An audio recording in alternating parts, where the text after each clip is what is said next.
आज की वीडियो का श्रेय जाता है मनीषा जी के इस कमेंट को। मनीषा जी, आपके कमेंट के लिए बहुत बहुत धन्यवाद। आपने HDFC life insurance company limited के गारंटेड पेंशन प्लान की वीडियो के कमेंट सेक्शन में कमेंट किया है। अगर आप लोग भी गारंटेड पेंशन प्लान की डिटेल को समझना चाहते हैं तो आज की वीडियो का डिस्क्रिप्शन चेक कीजिएगा, आपको इस वीडियो का लिंक मिल जाएगा, इससे आपका समय बचेगा। चेक कीजिएगा और हमें कमेंट सेक्शन में बताइएगा कि आप अगली वीडियो किस टॉपिक पे चाहते हैं, आप किस प्लान के बारे में जानना चाहते हैं। चैनल पे प्रतिदिन हर एक वीडियो आती है आप ही लोगों के सुझाव और प्रश्नों के अनुसार निरंतर, तो इसलिए जुड़े रहें हमारे साथ, जिससे कि आपको वीडियो मिलते रहे आपकी जरूरत अनुसार। और इसके लिए आपको वीडियो को लाइक करना है, शेयर करना है और चैनल को सब्सक्राइब करके ऑल नोटिफिकेशन बेल को ऑन जरूर करना है। हेलो एवरीवन, बहुत बहुत स्वागत है आप सभी का। आप देख रहे हैं यू द रियल, मैं हूँ आपका अपना निजी सलाहकार अमित राज शर्मा। चलिए आज की वीडियो शुरू करते हैं और जानते हैं जानकारी HDFC life insurance company limited के स्मार्ट पेंशन प्लान की। यह प्लान एक unit linked non participating individual pension plan है। अब हम इस चीज को साधारण शब्दों में अगर समझें तो आप जो प्रीमियम प्लान की शर्त वे अपने अनुसार इंश्योरेंस कंपनी को पे करेंगे और जो फंड ऑप्शन आप चुनेंगे उसके माध्यम से इंश्योरेंस कंपनी उस प्रीमियम को मार्केट में इन्वेस्ट करेगी, जिससे कि आपके लिए एक पेंशन फंड यहाँ पे तैयार हो जाएगा, जिससे कि आप एक पेंशन प्लान में इन्वेस्ट कर सकेंगे। यानी कि पॉलिसी टर्म के एंड में आपको फंड वैल्यू मिलेगा जिसका इस्तेमाल आप पेंशन के लिए करेंगे, राइट। अब क्योंकि मार्केट बेस्ड इन्वेस्टमेंट ऑप्शन है ये, इस वजह से इसमें जो जोखिम होगा आपके इन्वेस्टमेंट पे वो आपको ही उठाना होगा। कंपनी का इसमें कोई रोल यहाँ पे नहीं रहने वाला है, बस कंपनी आपके बताए हुए फंड में आपके अनुसार पैसा इन्वेस्ट करेगी। बात आती है एलिजिबिलिटी क्राइटेरिया की, तो HDFC life insurance company limited के स्मार्ट पेंशन प्लान को अगर आप लेना चाहते हैं तो कम से कम 18 साल की आयु के लिए प्लान उपलब्ध है और अधिकतम 70 साल की आयु के लिए।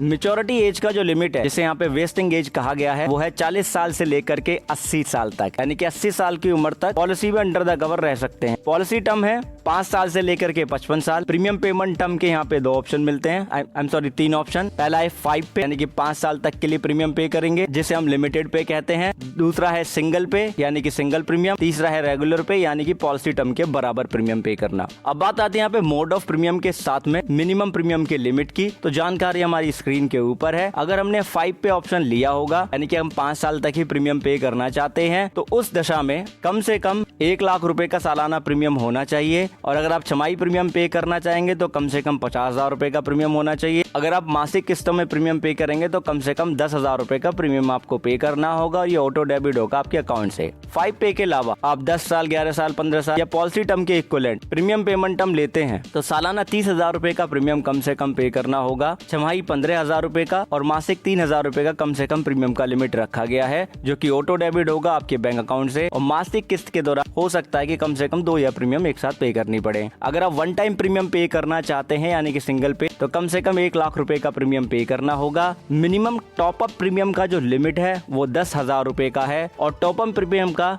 105% जो होता है वो आपका लाइफ कवर रहता है और इस पे टॉप अप प्रीमियम पर जो लॉकिंग पीरियड है वो 5 साल का होता है। अब हम बात करेंगे फंड ऑप्शन के साथ में पोर्टफोलियो ऑप्शन की, या कहें कि इन्वेस्टमेंट स्ट्रेटेजी ऑप्शन की भी। तो मुख्यतः 3 फंड ऑप्शन हमें मिल जाते हैं इन्वेस्टमेंट के लिए। 3 में से 2 के नाम हमारी स्क्रीन के ऊपर है। पहला है individual pre server pension fund. जैसा कि आप देख पा रहे होंगे कि इन्वेस्टमेंट पैटर्न के नीचे लिखा है डेप्ट 75% टू 100%, यानी कि कम से कम जो आपका प्रीमियम होगा, प्रीमियम एलोकेशन चार्जेस के बाद वो 75% तक डेप्ट ऑप्शन में इन्वेस्ट किया जाएगा, या फिर 100% भी किया जा सकता है। बाकी 25% की विंडो रखी गई है मनी मार्केट के लिए। तो डेप्ट ओरिएंटेड ऑप्शन है तो लो रिस्क हो गया यहाँ पे आपको। फिर इसके बाद में individual prime equity pension fund. Investment pattern बताया गया है कि कम से कम 90% तो इक्विटी में रहेगा या फिर 100% भी किया जा सकता है। बाकी डेप्ट option and money market option के लिए यहाँ पे 10% तक की विंडो है। अब 90% इक्विटी में जा रहा है तो 10% ही बच रहा है, जिसे कंपनी के जो फंड मैनेजर होंगे डेप्ट या मनी मार्केट में इन्वेस्ट कर सकते हैं as per the need of the fund returns, right, या जो भी आप पोर्टफोलियो ऑप्शन चुनेंगे। अब इक्विटी बेस्ड है तो यहाँ पे आपको हाई रिस्क रहने वाला है। अब बात आती है नेक्स्ट ऑप्शन की, जो कि हमारी स्क्रीन के ऊपर है। वीडियो को फुल स्क्रीन पे ही रखिएगा। उस ऑप्शन का नाम है large cap pension fund. Large cap pension fund में भी जो इन्वेस्टमेंट पैटर्न है उसमें भी 90% कम से कम आपका इक्विटी में रहेगा और 100% भी रखा जा सकता है, including equity ETF, right. Money market के लिए 0 से लेकर के 10% तक का यहाँ पे इन्वेस्टमेंट पैटर्न रखा गया है, जो कि आपके प्रीमियम का एक अंश होता है after the premium allocation charges, right.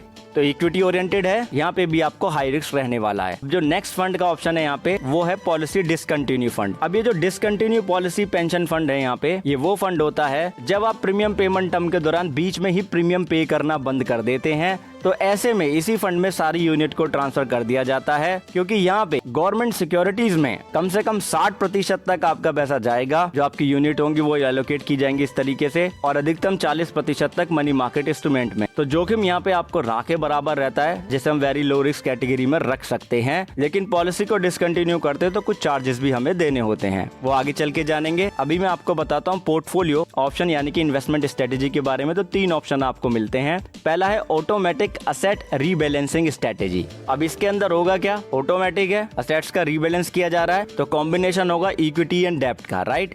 Number of years to vesting, यानी कि पॉलिसी टर्म के कंप्लीट होने में कितने साल बचे वो लिखा है। दूसरा है आपका फंड के ऑप्शन हम नाम लिखे हुए हैं, individual prime equity pension fund and large cap pension fund, जो कि दोनों ही इक्विटी बेस्ड फंड हैं। फिर HDFC life preserver pension fund, जो कि डेब्ट बेस्ड ऑप्शन है। अगर मेच्योरिटी आने में 20 साल बचे हैं, बोल लो कि 20 साल ने आपका पॉलिसी टर्म लिया है, तो ऐसे में जो 90% अमाउंट होगा वो सीधा इक्विटी बेस्ड फंड में जाएगा। अगर आपने लार्ज कैप पेंशन फंड के लिए कहा होगा तो उसी में जाएगा, either premier equity pension fund में। बाकी जो 10% होगा वो प्रिजर्वर पेंशन फंड में इन्वेस्ट होगा, राइट। ठीक इसी तरीके से अगर आप ऑटोमेटिक एसेट रीबैलेंस स्ट्रेटेजी को चुनते हैं, तो जैसे जैसे प्लान का मैच्योरिटी आने को होगा वैसे वैसे इक्विटी का पोर्शन घटाया जाएगा और डेब्ट का पोर्शन बढ़ा दिया जाएगा। जैसे कि आप देख रहे हैं कि पॉलिसी के 5वें से 9वें साल में 40% जो है इक्विटी में, 60% रखा जा रहा है डेब्ट में। अब मेच्योरिटी आने के जो लास्ट 4 साल होंगे उसमें 20% इक्विटी में रह जाएगा, जो कि individual prime equity pension fund या फिर लार्ज कैप पेंशन फंड के माध्यम से इन्वेस्ट किया जाएगा। बाकी 80% pre server pension fund, right. और ये ऑटोमेटिक यहाँ पे रीबैलेंस किया जाएगा। और ये जो इन्वेस्टमेंट स्ट्रेटेजी का ऑप्शन है और जो पेंशन फंड ऑप्शन है, ये आपको प्लान लेते वक्त ही चुनने होते हैं। बाकी अगर बाद में आप चेंज करना चाहो तो कर भी सकते हो। जो नेक्स्ट ऑप्शन है इसमें वो है सिस्टमैटिक ट्रांसफर स्ट्रेटेजी। अब इसमें भी कंडीशन है वो ये है कि सिस्टमैटिक ट्रांसफर स्ट्रेटेजी का ऑप्शन आप तभी ले सकते हैं जब आपने सालाना प्रीमियम पे कर रहे हो, मोड ऑफ प्रीमियम एनुअल हो। अब जो आपका पहला प्रीमियम होगा वो प्री सर्वर पेंशन फंड में जाएगा, यानी कि वो डेब्ट फंड है। और उसके बाद में आपकी जो यूनिट होंगी वो पूरे साल मंथली बेसिस में इक्विटी पेंशन फंड में जाएगा। अब प्री सर्वर पेंशन फंड में गया, पहले साल मान लीजिए आपने प्रीमियम पे करा, कंपनी ने प्रीमियम एलोकेशन चार्जेस काटे और प्री सर्वर पेंशन फंड में उसको ट्रांसफर कर दिया, यूनिट एलोकेट हो गई। उसके बाद मान लीजिए कि आपने individual prime equity pension fund को चुना या फिर लार्ज कैप पेंशन फंड को, दोनों में से कोई भी, तो मंथली बेसिस पे उन यूनिट को प्री सर्वर पेंशन फंड से लार्ज कैप पेंशन फंड में ट्रांसफर कर दिया जाएगा, यानी कि डेब्ट से इक्विटी में ट्रांसफर किया जाएगा ऑन द मंथली बेसिस, जैसे कि SIP में होता है। थर्ड ऑप्शन है यहाँ पे सेल्फ मैनेज इन्वेस्टमेंट स्ट्रेटेजी, जहाँ पे सब कुछ आप खुद मैनेज करते हैं। अब हम बात करेंगे HDFC लाइफ के स्मार्ट पेंशन प्लान पे लगने वाले चार्जेस की। तो पार्शियल विड्रॉल का जो चार्जेस है वो आपको नहीं देना है। इसी के साथ में अगर आप फंड ऑप्शन को स्विच करते तो भी आपको चार्जेस नहीं देना है। प्रीमियम रीडायरेक्शन की भी फैसिलिटी मिलती है, वो भी, इस पे भी कोई चार्ज आपको नहीं देना होगा। अब चार्ज लगेगा कौन सा? प्रीमियम एलोकेशन चार्जेस बिल्कुल लगेंगे। वीडियो को फुल स्क्रीन पे करें, आपको पता चलेगा। पॉलिसी के पहले साल अगर आपने ये प्लान ऑनलाइन नहीं लिया है और सालाना प्रीमियम पे कर रहे हैं तो 12% लगेगा प्रीमियम एलोकेशन चार्जेस। बाकी अगर आप हाफ ईयरली या मंथली पे कर रहे हैं तो 9% चार्ज लगता है। ये जब प्रीमियम पे करते हैं तब लगता है, राइट। अगर आप ऑनलाइन पे ले रहे हैं प्लान या ऑनलाइन लिया होगा, सालाना प्रीमियम पे करेंगे तो 4% लग जाएगा। Half yearly and monthly mode पे आप जब प्रीमियम पे करेंगे उस पर 3% चार्ज लगेगा। दूसरे साल के बाद से जब तक आप प्रीमियम पे करेंगे, अगर प्लान ऑफलाइन लिया है तो 4% की दर से सालाना मोड ऑफ प्रीमियम पे, अगर सालाना प्रीमियम नहीं पे कर रहे हैं तो 3% की दर से लगेगा प्रीमियम एलोकेशन चार्जेस। वहीं अगर आपने प्लान ऑनलाइन लिया है तो प्रीमियम एलोकेशन चार्जेस की दर में कोई परिवर्तन नहीं होगा, सेम ही रहने वाला है, 4% और 3%, राइट। अगर आपने सिंगल प्रीमियम यहाँ पे किया है, यानी कि सिंगल पे ऑप्शन आपने लिया वन टाइम प्रीमियम पे करने का, और आपका प्रीमियम 1 लाख रुपए से लेकर के 3,49,000 रुपए तक का है और आपने प्लान ऑनलाइन नहीं लिया है, तो ऐसे में 1.5% की दर से, यानी कि 1.50% की दर से आपके प्रीमियम का प्रीमियम एलोकेशन चार्जेस लग जाएगा। अगर ऑनलाइन लिया होगा तो सिंगल प्रीमियम के केस में अगर प्रीमियम 1 लाख रुपए से लेकर के 3,49,000 का है तो 0.5% लग जाएगा प्रीमियम एलोकेशन चार्जेस। वहीं अगर आपका प्रीमियम 3.5 लाख रुपए से लेकर के 4,99,999 रुपए का है और प्लान आपने ऑफलाइन लिया होगा तो आपके सिंगल प्रीमियम का 1% आपको प्रीमियम एलोकेशन चार्जेस देना होगा और ऑनलाइन लेंगे तो कोई चार्जेस नहीं लगेगा इस प्रीमियम पे। बाकी अगर आपका प्रीमियम जो है 5 लाख रुपए का या उससे ज़्यादा है, सिंगल प्रीमियम के केस में आपको कोई प्रीमियम एलोकेशन चार्जेस फिर नहीं देना होता है। बात आती है टॉप अप प्रीमियम की। अगर आप टॉप अप प्रीमियम पे करते हैं तो टॉप अप प्रीमियम का 1% यानी कि 1% आपको लगता है प्रीमियम एलोकेशन चार्जेस। अब बात आती है पॉलिसी एडमिनिस्ट्रेशन चार्जेस की। वीडियो को फुल स्क्रीन पे ही रखेंगे। एक तरफ लिखा है प्रीमियम साइज, दूसरी तरफ लिखा है रेगुलर लिमिटेड, लिखा है सिंगल पे टू टॉप अप, राइट। इसकी लिमिट है इस चार्जेस की 500 रुपए पर मंथ मैक्सिमम लिमिट। अगर प्रीमियम 10 लाख रुपए से कम है जो आप पे कर रहे हैं सालाना या सिंगल प्रीमियम के केस में या टॉप अप के केस में, अगर प्रीमियम पेमेंट आपने रेगुलर या 5 पे लिया है तो पहले 5 साल 0.1% की दर से लगेगा पॉलिसी एडमिनिस्ट्रेशन चार्जेस, और सिंगल प्रीमियम और टॉप अप प्रीमियम पे पहले 5 साल 0.08% की दर से आपको लगेगा पॉलिसी एडमिनिस्ट्रेशन चार्जेस। रेगुलर पे और लिमिटेड पे के केस पॉलिसी के 6ठे साल से लेकर 10वें साल तक 0.3% की दर से लगेगा पॉलिसी एडमिनिस्ट्रेशन चार्जेस अगर प्रीमियम 10 लाख से कम है। वहीं अगर सिंगल पे ऑप्शन लिया या टॉप अप प्रीमियम ऐड किया है तो भी 6ठे साल से लेकर 10वें साल तक 0.15% की दर से पॉलिसी एडमिनिस्ट्रेशन चार्जेस लग जाएगा सालाना मंथली। पॉलिसी के 11वें साल से लेके 15वें साल तक रेगुलर पे और लिमिटेड पे के केस अगर प्रीमियम 10 लाख से कम है तो यहाँ पे 0% दिखा रहा है policy administration charges, right. Same चीज सिंगल पे और टॉप अप पे के लिए भी दिखा रहा है, जो कि मुझे ऐसा लग रहा है जैसे मिसप्रिंट हो गया हो, क्योंकि ये तो पॉलिसी एडमिनिस्ट्रेशन चार्जेस तो लगातार लगता ही है, लेकिन यहाँ पे दिखा रहा है कि नहीं लगेगा। पॉलिसी के 16वें साल के बाद में रेगुलर पे लिमिटेड पे के केस में 0.3% की दर से लगेगा पॉलिसी एडमिनिस्ट्रेशन चार्जेस, और सिंगल पे और टॉप अप प्रीमियम पे 0.15% की दर से लगेगा पॉलिसी एडमिनिस्ट्रेशन चार्जेस। बाकी प्रीमियम 10 लाख रुपए से ज्यादा है, अगर चाहे वो रेगुलर पे के केस में या लिमिटेड पे के केस में, अब सालाना प्रीमियम हो आपका, चाहे वो सिंगल पे या टॉप अप प्रीमियम के केस में हो, तो रेगुलर पे और लिमिटेड पे के केस में तो सेम ही रहेंगे चार्जेस, लेकिन सिंगल प्रीमियम या टॉप अप प्रीमियम होगा तो चार्जेस नहीं लगेंगे। अब बात आती है मोर्टेलिटी चार्जेस की। तो आपको पता है कि मोर्टेलिटी जो चार्जेस हैं ये डिपेंड करते हैं आपके प्रीमियम सम एश्योर्ड और आपकी आयु के ऊपर मुख्यतः। नेक्स्ट चार्जेस इसके अंदर फंड मैनेजमेंट चार्जेस, जानकारी हमारी स्क्रीन के ऊपर है। Individual pre server pension fund के लिए आपके फंड वैल्यू का 1% आपको लगेगा हर साल fund management charges. Individual prime equity pension fund के लिए 1.35% फंड वैल्यू का हर साल लगेगा फंड मैनेजमेंट चार्जेस।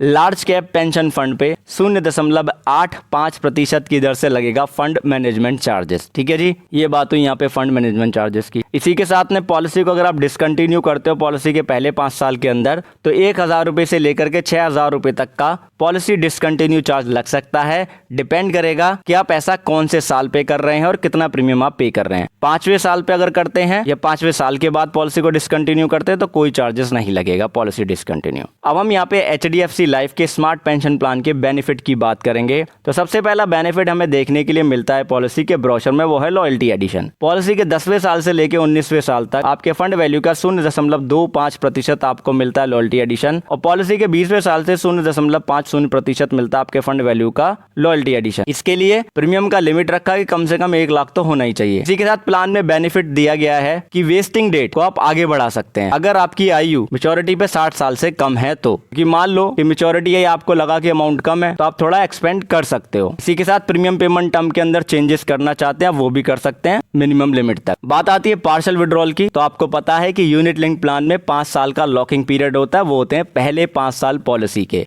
अब कुछ कंडीशन है, जैसे कि बच्चे की हायर एजुकेशन के लिए आप पार्शियल विड्रॉल कर पाएंगे। अगर अपने बच्चों की आप शादी करने जा रहे हैं तो आप पार्शियल विड्रॉल कर पाएंगे। अगर आप अपने लिए रेजिडेंशियल होम बना रहे हैं यानी कि रेजिडेंशियल हाउस का कंस्ट्रक्शन कर रहे हैं तो भी आप पार्शियल विड्रॉल कर पाएंगे। भगवान ना करे अगर कोई गंभीर स्वास्थ्य समस्या हो जाती है तो भी आप पार्शियल विड्रॉल कर पाएंगे। इन्हीं कंडीशन में पार्शियल विड्रॉल होगा, अन्यथा नहीं। क्यों है ऐसा? क्योंकि ये प्लान आपके रिटायरमेंट के लिए यहाँ पे पेंशन फंड कलेक्ट कर रहा है, क्रिएट कर रहा है। मिनिमम पार्शियल विड्रॉल का लिमिट है 6000 रुपए। मैक्सिमम आपके फंड वैल्यू का 25% तक आप पार्शियल विड्रॉल कर पाएंगे। ठीक है, अब बात आती है यहाँ पे प्रीमियम रिडायरेक्शन की। तो वो आपको अवेलेबल है कि आप अपनी इच्छा के अनुसार डिसाइड कर सकते हैं कि कौन से फंड में कितना प्रीमियम जाए। अगर आप फंड ऑप्शन स्विच करना चाहते हैं तो वो भी ऑप्शन आपको मिल जाता है। बात आती है वेस्टिंग बेनिफिट यानी कि मैच्योरिटी की। तो यूनिट लिंक प्लान में जो वेस्टिंग बेनिफिट होते हैं, जो पेंशन प्लान होते हैं, वहाँ पे हमें फंड वैल्यू ही मिलता है, जहाँ पे हम फंड वैल्यू का 50% तक पेंशन प्लान लेने के लिए यूटिलाइज कर सकते हैं, या अधिकतम लिमिट रखी गई है कि हम फंड वैल्यू का, या कहें कि जो वेस्टिंग बेनिफिट है उसका 60% अधिकतम हम कम्यूट कर सकते हैं, बाकी से पेंशन ले लें, या फिर हम टोटल अमाउंट को ही पेंशन के लिए यूटिलाइज करें। राइट, ये 3 ऑप्शन यहाँ पे रहते हैं। अब बात आती है डेथ बेनिफिट की। तो डेथ बेनिफिट के केस में हमें पता है कि यूनिट लिंक पेंशन प्लान के अंदर फंड वैल्यू का comparison sum assured on death से कर दिया जाता है। दोनों में से जो भी ज्यादा होता है वो डेथ बेनिफिट होता है जो नॉमिनी को दिया जाता है। अब ये सम अश्योर्ड ऑन डेथ होता क्या है, यहाँ पर जो सम अश्योर्ड ऑन डेथ है, जितना भी आपने बेस प्रीमियम पे किया है till the date of death, उसका 105% निकाल के अगर पिछले 2 सालों में कोई पार्शियल विड्रॉल है तो उसको घटा दिया जाएगा।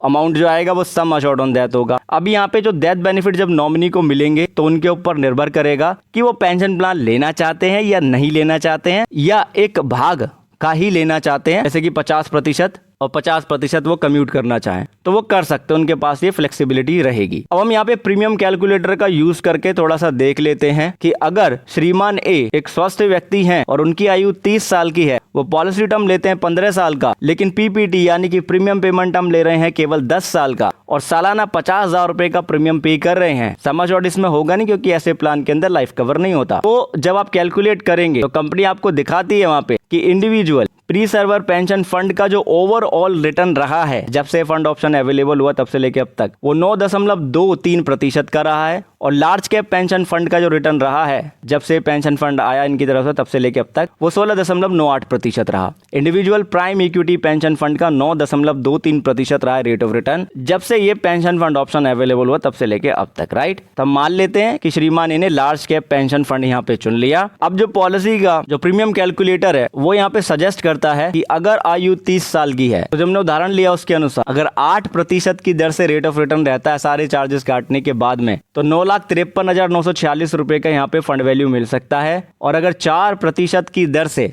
रेट ऑफ रिटर्न रहता है सारे चार्जेस डिडक्ट करने के बाद, तो 6,31,081 रुपए का पेंशन फंड यहाँ पे मिल सकता है।